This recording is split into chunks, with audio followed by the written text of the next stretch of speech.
Alright, cool. So we're going to start off with box office as per the usual, as the kids say. Wonder Woman. They don't really say that anymore.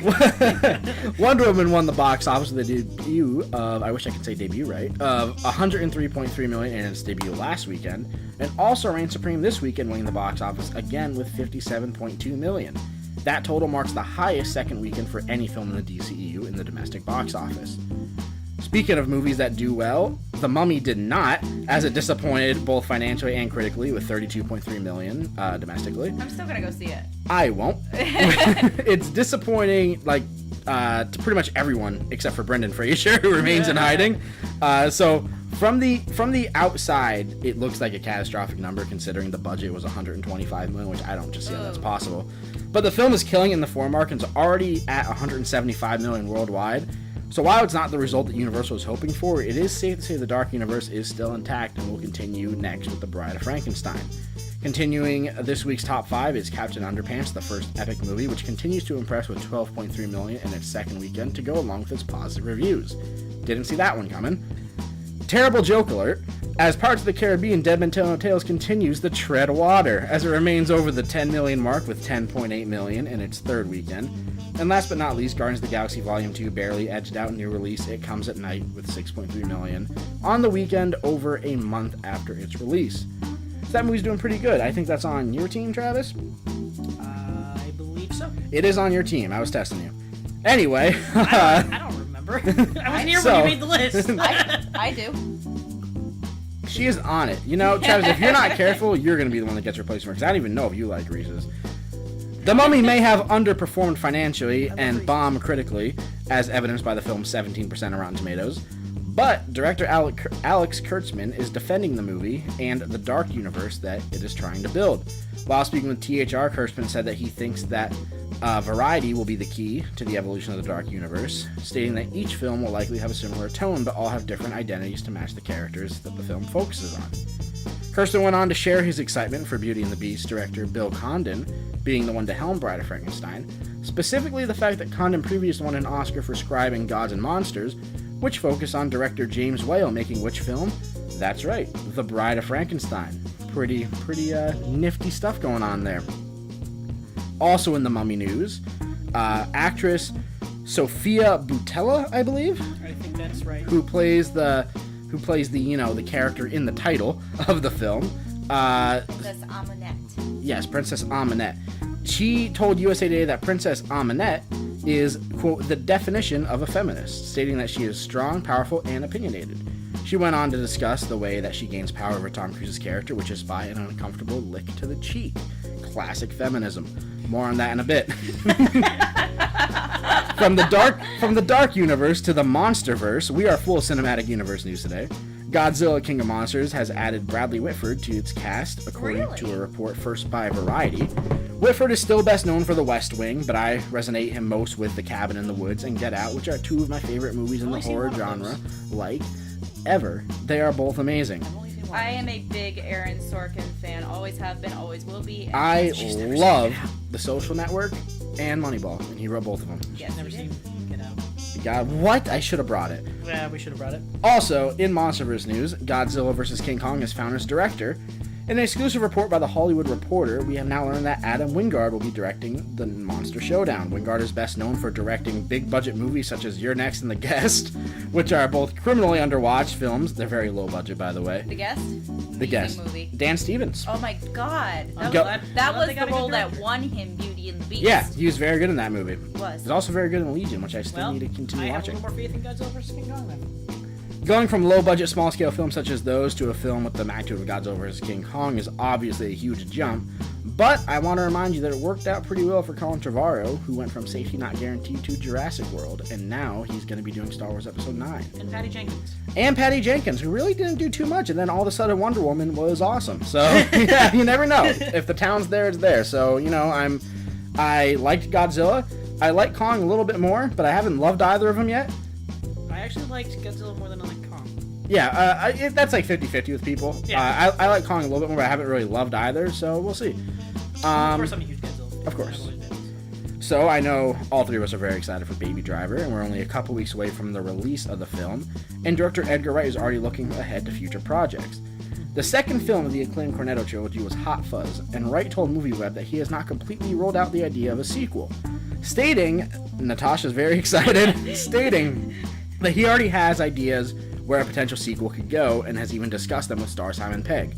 Wright went on to say that Hot Fuzz is the only film in the trilogy with the capabilities of a sequel, but he's unsure if he wants to spend 3 years of his life to revisit an old story, so I wouldn't hold your breath on it.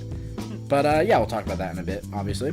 And yeah, now in this week's episode of Hollywood Whitewashing, The Sun is reporting that Guy Ritchie is eyeing Tom Hardy to play the villainous Jafar in Disney's live-action Aladdin remake. That. The full report stated that Guy is a huge fan of Tom's work, but it ultimately come down to Hardy's busy schedule as he was just recently cast as Venom. Oh boy. Okay, now into like the big heavy hitters here with a little bit of Marvel stuff, not really news, just like it's kind of news.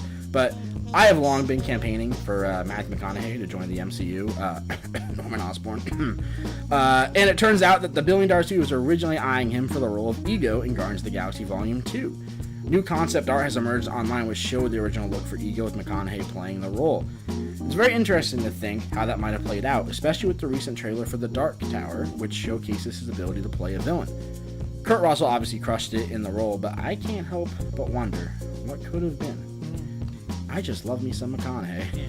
I love me some McConaughey too, but I can't picture it. Honestly, I feel Kurt was very good. I still hope he goes to the MCU. And now to DC. The chief creative officer at DC Comics, Jeff Johns, teased, hey, Jeff is spelled Geoff. That is interesting. I wonder if he likes plates. Jeff Johns teased Superman's return in Justice League. Heroic Hollywood. Not. He's like CEO. Sorry. She asked if she was an astronaut. I'm like, obviously not. You don't know that. Don't judge Jeff Johns. Heroic Hollywood tweeted out an article showcasing Superman's 5 best moments in the DCEU so far. Jeff Johns retweeted the post with the simple caption of, get ready to revise your list.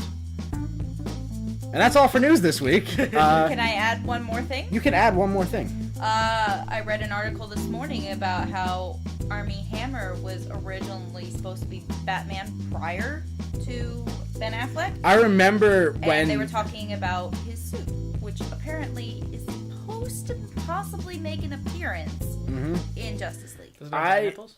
It probably doesn't have bat nipples. I remember... It was like an exoskeleton instead of an actual cow. I remember before Ben Affleck was cast, everyone was saying Armie Hammer, Armie Hammer, Armie Hammer.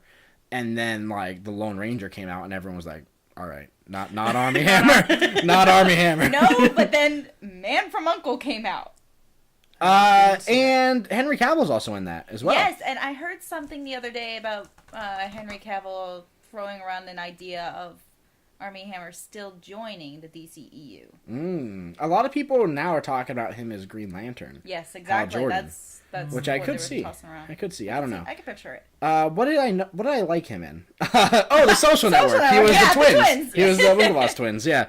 We keep going back to Sorkin on this. Sorkin's amazing. Yeah, of course. Yeah, but just sticking with DC, Superman, obviously, we know he's coming back in Justice League. This was never, like, this was never going to really make me, like, my jaw drop in the theater. If I checked the IMDb cast list right now, you'd see. Yeah, I'm sure, like, you can just keep omitting him from the posters. That's fine, but, like, you're not going to really fool anyone. And I like that the chief creative officer at the CCO, if you will, he pretty much just, like, obviously confirmed it, but we all knew it anyway. But he's like, hey, there's a really cool moment coming, or more, so it'd be pretty cool. It'd be like, I'm assuming like a badass reveal is probably what he's saying.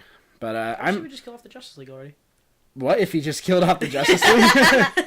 I don't know. I'm hopeful because of Wonder Woman. I wouldn't say like I'm expecting it to be good, but I'm hoping that it could be good again. I'm hoping now with Joss Whedon taking over head of post-production, we may see a lighter touch. Yeah, we might see a lighter touch, but also apparently he was in the news, I think 2 weeks ago. He's been attached to the project for a while, sort of working behind the scenes. So I feel like that will really help, obviously, with he's known for team up stuff, lighthearted. Obviously, you got Buffy, Firefly, Serenity, The Avengers, Angel, of course. Agents of S.H.I.E.L.D. Yep. So he's really good with like the lighthearted team stuff, and obviously Avengers was really the movie that spurred all of these cinematic universes because of how crazy successful it was. It broke the opening record that stood up until Jurassic World. Yes. Like it was very well. Oh my god, it nailed it for absolutely like what it was in just terms of like the holy fuck factor. Yeah. Like it absolutely nailed it. Actually, if you want to take into consideration X-Men. Yeah. He originally wrote the script for that. Yeah. And while they tossed it out the window, they still kept one scene, which was just, whoa. It's me. Prove it. You're a dick. Okay. Yeah, which is a very Joss Whedon line. It was. And, while, like, I do like most stuff that Joss Whedon does, I know I need to get caught up on Agents of S.H.I.E.L.D. because I was really turned off by the early seasons. Or early season, I should say. I heard really once, like, the Winter Soldier stuff started happening, that's when it really got good. I know Ghost Rider's in it now. But other than that, I mean, Age of Ultron was but I still enjoyed it. So, Joss Whedon, I think he's really the perfect guy for it. Mm-hmm. But, Matthew McConaughey, almost Ego, would have been interesting. We're still on that story. He's not too much older than Chris Pratt, I think. At least he doesn't look like he's too much older. He probably is, like 15 years older. I think he's like 50-something. Chris Pratt's like 30-something. Yeah, like he's probably 15, 20 years older, but he doesn't look that much older. Damn. Yeah. He looks good. McConaughey's pretty old. Oh, he looks good for driving around in those Lincolns, man. They're still on that? Oh, yeah. Always. He's lost his damn mind, by the way. In those Lincoln commercials, like, I don't know if you saw the new one, where he's like, yeah, you don't have to sit in the back seat. And then he's in the back seat, like another version. He's like, or maybe you should. He just looks in the mirror, he's just like, like, and then McConaughey. Every time I watch it, I'm like, he lost his damn mind. Like, that's okay. I was out with a coworker the other day. We went for lunch, and we pull up, and all of a sudden, I hear him doing the and I'm like, "Are you actually going Wolf of Wall Street on me right now?" Oh yeah, great movie. He's in that movie for 5 minutes. He's the best part of the movie. Yeah. Don't get me wrong. DiCaprio is amazing in that movie. No. Margot Robbie. What's that? Margot Robbie. Oh yeah, she is a very attractive lady. She was like the only thing I liked about Suicide Squad. Yeah, I agree. My favorite part about Suicide Squad though was the credits because it was over. I agree. I was just gonna say that. The only other thing I did like about it, soundtrack. It tried too hard to be Guardians of the Galaxy. None of the songs fit. No, the songs didn't fit. And the soundtrack that they released was not the ones that were in the film. Did you notice that the first half of it was like they were trying to be Guardians of the Galaxy, and the second half was just they were trying to be Deadpool? Yeah. Yes. And also, we all knew which character was going to die within the first 5 minutes because you don't see him in any of the trailers. Yeah, that's it. No, he was the only one who didn't get a freaking backstory. Yeah, he didn't get a backstory. They introduced him to like, oh yeah, that's I can just spoil it. No one gives a shit about Suicide Squad. Like that's Slipknot. You can get out of anything. Like, well, she's not gonna get out of something here in about 5 minutes because I haven't heard shit about this dude. So yeah, that's that. Aladdin, Tom Hardy. Why? I mean, I love Tom Hardy, but like, why? Is it just me, or can I can picture Dev Patel playing Aladdin? Yeah, I was going to say that. Dev Patel's Aladdin would be very good. I have not. What was the movie Lion? He was just nominated for. I've not seen that. Who is? Oh, I can't think of his name, but it's the guy who plays old Pie in Life of Pi. Oh my God! He's in Amazing Spider-Man. Yeah. He played Maserati in Jurassic World. Yeah, man. I know who you're talking about, and I can't think. I think he would be a great. I'm gonna fact check that really quick because that is bugging me. He'd be a great Jafar though. He's a little bit too old. I think he's a little too soft. Yeah. The characters he plays are very wise. Irfan Khan. Thank you. Yeah, that's his name. I remember people when the Amazing Spider-Man was coming out, people were speculating he was going to be Proto-Goblin. But he wasn't. He was just a scientist. So there's that. So that's pretty much what I know him best from was those rumors. But yeah, he's a very good actor. Yeah, so I don't know who they should get to play Jafar, but probably not Tom Hardy. Yeah. That would be my casting choice. Yeah. Just right on the IMDb page. I don't care, just not Tom Hardy. And I'd be like, cool. Like, let's go see Aladdin. Let's go. I'm in. It's just controversy I'd be worried about at this point. I mean... As much as I love Tom Hardy, it wouldn't fit. Like, now, why? Now, Guy Ritchie's last movie was this year's King Arthur, Legend of the Sword. Right. Which, was a horrific financial disaster for when she made it. I remember hearing about that King Arthur film when I was in senior year. So that was about 4 or 5 years ago. It's been in production. Kit Harington was supposed to play Lancelot. Yes, he was. You are young. And then they decided not to do it because they wanted to build a cinematic universe. They wanted to give Lancelot his own movie, Merlin his own movie, then bring them all together. But that's not happening now. It's not going to work. I could tell from the first trailer it was going to be an absolute disaster. Yeah, exactly. And so I feel like just because he wants Tom Hardy, I feel like Disney's smart enough to be like, no. We're not going to do that, Guy Ritchie. Go make another King Arthur movie then. I mean, they don't need another controversy with the Mulan film coming up as well within the next couple of years. Isn't Scarlett Johansson playing Mulan in that? Ghost in the Shell. Oh, God. Yeah, it's just one of those things. It's like with The Great Wall with Matt Damon. Like, I get it. Like, his character was supposed to be like an American coming there, but you don't need that. Like, just have... Even when they had... The only one they ever did it right with was The Last Samurai. Thank you! Yeah, which is good, because you also had Ken Watanabe in that, who's always good. His first... He's amazing in everything. Amazing movie that kind of jump-started his career. Very, very underrated character actor. Yeah. He just sort of pops up in, like, Batman Begins, and then, like, Godzilla... Inception, and he just sort of pops up, and he's always so good. Yeah. So I remember when we did our fan casting podcast, Kevin did Aliens, and he casted Ken Watanabe as Bishop, and I was like, "That's interesting," but I kind of really like that. Like, I kind of really like that. So we should do another fan casting soon. We should eventually. We will. Fun. That was very fun. So that's pretty much all I have to say about that. Would you guys want to see Hot Fuzz 2? Yeah. Hell yeah. Hot Fuzz is definitely my least favorite of the three. Oh, it was my favorite. It's my least favorite of the three as well. I actually like Shaun of the Dead, Outworld's End, Hot Fuzz. Yeah, me too. Still love Hot Fuzz though. They're all. I'm not saying it's bad. It is a very, very fun movie. Yeah. But to me, Simon Pegg's character in that is just like, I'm Mr. Serious all the time, and Nick Frost is like, I'm scared, and I don't know. It was very one note, and then at the end it sort of comes around. I just don't feel it had a very good arc. I just feel like we don't need a second one. Whereas when we had The World's End. You mean At World? Yeah. No, it was The World's End. The World's End. Is it The World's End? The World's End. At World's End is Pirates of the Caribbean. Yeah. Because we had This Is the End and the characters were The swapped. World's End. Yeah, Nick because Frost was the serious. He was just the serious idiot. office worker guy, and Simon Pegg was like, I'm a douchebag. I'm really glad they did that, to be honest, because me too. I wanted to see more range from them. Like that's what all three of the movies are very good. I by no means hate Hot Fuzz, but like the one I love the least is Hot Fuzz. Yeah, I know it's not in Cornetto trilogy film, and it's not an Edgar Wright movie. But come on, you gotta throw Paul in there if you're gonna put those two together. Which one? Paul. Oh, with the alien. Yeah. Who voiced him? Was that Jason Sudeikis? No, Seth Rogen. Seth Rogen. Yeah. That's also very funny. But yeah, obviously, I would rather Edgar Wright just do more original stuff. You know what really pisses me off about Edgar Wright? I loved Ant-Man so much. And I know I would have loved it even more if he stayed on to direct. I had the same feeling when I was sitting in the theater. And, like, don't get me wrong, Ant-Man is such a good movie. It's, like, literally, like, one of my favorite Marvel movies just because it's so different and so much fun.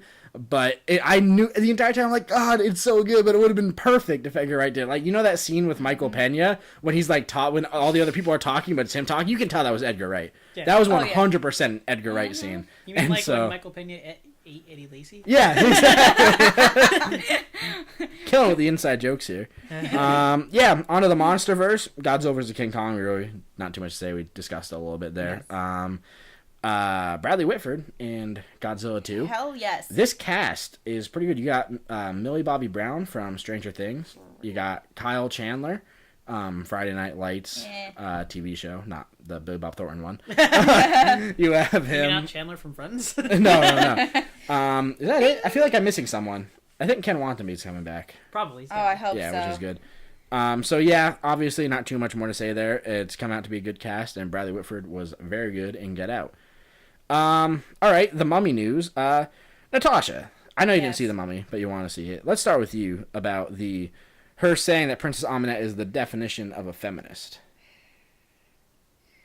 I don't know. I know it's tough to say without seeing the movie. But from what I've seen in the trailers, it doesn't look like she has, like, dialogue, like I want to say. Honestly, that's what really intrigued me about her character, is the fact that from the perspective of just the promotional materials, she didn't have any dialogue. Yeah, I'm not sure it was like that in the film.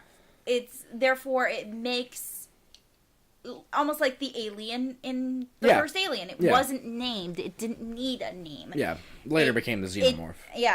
She didn't need dialogue. Yeah. I mean, if I remember correctly, if I go back to the old Lon Chaney films, and I'm probably screwing this up because I haven't seen him in years, for the first, I would say 20 minutes of the film, he really didn't have a single thing to do. Yeah. He was just there. He was a presence. It's like 2001: A Space Odyssey, where the first 10 minutes you're like, what the hell's going on? No, first 20, because I shut it off after that. Like, what the hell is going on? Christ. And then you actually get the plot of the movie. You're like, oh, this is different. Yeah. I guess we're not going to circle back to that, but, you know. And therefore, I was excited to see... I was talking about this the other night, and we'll come back... It'll come back to what our main topic is tonight. Is there are not a lot of female villains that are really terrifying to watch on screen. They tried to make one in Baywatch, but it was like very campy. Spoiler alert. No, we all knew that. You knew her from the beginning of the movie. She's the villain. We even knew that from promotional materials. Yeah. No, what I seem to have a problem with is the fact that female villains are always either over-sexualized, or... Which she was in Baywatch. Yes. And or they are eye candy to stand next to the real villain. Yeah. The only one that I have come close to that evens out, equals between the villains, Bellatrix Lestrange. She was the only one that was Voldemort's equal. Very close to making my list. Very close. Very close to making my list. Can we talk about almost what's her face with the blade legs in Kingsman? Yeah, she was like, amazing in that. She can slice up some motherfuckers. Yeah. Again, she did not have a lot to say. Yeah, absolutely. She just sort of did it. She just cut Commodore Norrington and right at the beginning. I don't know the actual actor's name. Jack Davenport. Thank you. You know your British people. Yes, I do. But yeah, one thing I did like about The Mummy, I mean, I didn't see it, but like from leading up to it that I knew, I did like that they gender swapped it to a girl mummy. One thing I didn't like about The Mummy As that I didn't see. Yeah, but like, the one thing that I did like hearing is when they made it a girl. I'm like, oh, that's interesting. That's really cool because you have all these other dark universe movies. It's like Dracula, Frankenstein. Obviously, you have Bride of Frankenstein, Invisible Man. I think Creature of the Black. It's like all men. Even so, Bride of Frankenstein, the original film, the bride doesn't really show up until the last 5 minutes. Yeah, exactly. It's just the lead up. Yeah. To be honest, I'm still probably going to somehow go see it. But the only reason is going to be for Russell Crowe, obviously. Yeah. I had a choice yesterday because I went with some friends to the movies, and they were like, yeah, we can either go see Baywatch or The Mummy. And I was like, like, this is tougher than I thought it would be. And then I was like, I feel like I'll be mad watching The Mummy. Baywatch, I feel like I would still laugh at a couple dick jokes, which I did. So I did hear that there is an interesting connection between the Brendan Fraser Mummy movies and this one. I did hear there was an Easter egg. Yeah, yes. That's pretty interesting. Did you hear what it was? I didn't hear what it was. Let's not say it because of spoilers. But speaking of The Mummy, like panned critically, 17% Rotten Tomatoes. Not surprised. It did not look good to me from the trailers. It looked at best like a Redbox movie to me. It's just way too many special effects. They tried to recopy the sand scene, but let's put it in London. Yeah, there wasn't any horror in it. It just looks like a Tom Cruise action movie. With no originality. It's like, let's take a bit of horror, let's take a little jump scare, let's take a little action, throw it all together. Oh, and we're going to gender swap the villain. Therefore, we can attract a bigger, wider audience. Yeah, so from the beginning, I wasn't feeling it. But it's interesting to see the director, Alex Kurtzman, saying that, it doesn't really matter how people are receiving this because they're all going to be different anyway. They're going to have the same tone, but like obviously Dracula is going to be different from The Mummy, and Bride of Frankenstein will be different from The Mummy. So, am I right in saying that this is also the first film he's ever done. If I'm not Alex mistaken. Hirsch, I'm not positive, to be honest. That's one you might want to fact check. Yeah, I'll fact check that. But I do actually agree with him a little bit on that fact because, like, Wonder Woman is a perfect example of a movie that takes place in the universe that has been just putting out shit, you know, that no one likes. And then all of a sudden they can write the track in one thing. And all of a sudden now DC's on the right path. We'll see if they can sustain it with Justice League. But right now, as of now, the ship has been righted for DC.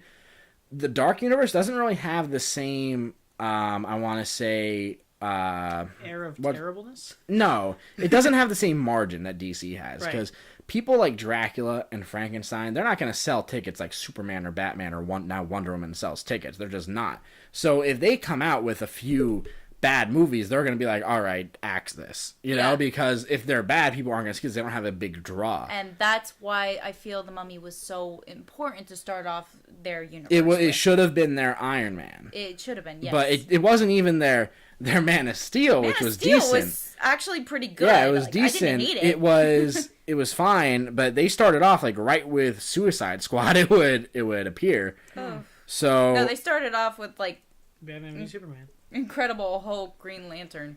Mm-hmm. Yeah. Ooh, don't bring that movie up. That movie hurts me on the inside. Which one?